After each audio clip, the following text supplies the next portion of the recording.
CST, un rendez-vous très attendu par les Britanniques, le 26 décembre prochain, quelques heures après son traditionnel discours de Noël. Le roi Charles III apparaîtra dans un documentaire diffusé sur la BBC et qui retrace son année 2023, sa première année complète en tant que roi. Interrogés, certains autres membres de la famille royale, dont sa sœur Anne, ont accepté de se livrer. Et celle-ci a notamment évoqué leur mère, Elisabeth II. Elle n'oubliera jamais le 8 septembre 2022. Alors qu'elle est par pur hasard à Balmoral, la résidence d'été de la famille royale, la princesse Anne assiste, avec son frère le prince Charles, aux dernières heures de sa mère, la reine Elisabeth II.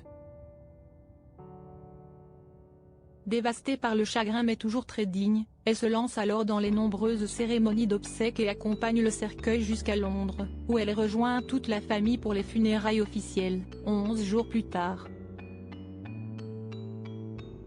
Si elle est plutôt discrète sur cette perte difficile, la sœur cadette de Charles III s'est confiée dans le documentaire que la BBC va diffuser le 26 décembre prochain pour retracer l'année qui vient de s'écouler dans la monarchie britannique. Et elle a expliqué que cette lourde organisation avait été réfléchie par sa mère, qui sentait que la fin approchait. Je pense qu'il y a un moment où elle a senti que tout serait plus difficile si elle mourait à Balmoral. Je crois que nous avons essayé de la persuader que cela ne devrait pas faire partie de la décision, a-t-elle expliqué, avant de se confier sur son soulagement lorsque les funérailles ont enfin été terminées. En réalité, j'ai ressenti un sentiment bizarre de soulagement. Ça y est, CST fini.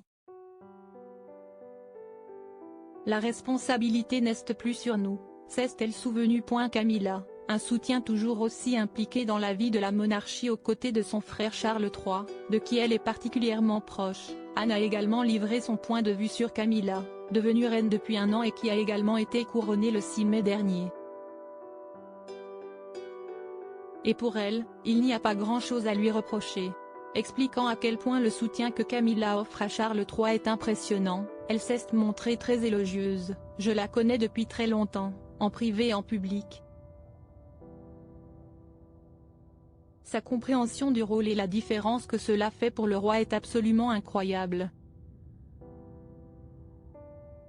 Ce rôle n'est pas quelque chose qui lui est naturel mais elle le fait vraiment bien.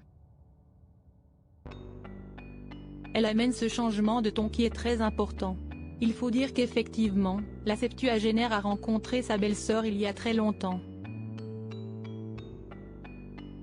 Puisqu'elle a autrefois été la petite amie d'Andrew Parker Bowles, le premier mari de Camilla.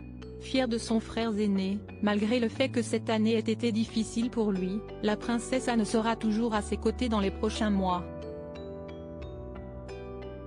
Et leur complicité ne va que grandir.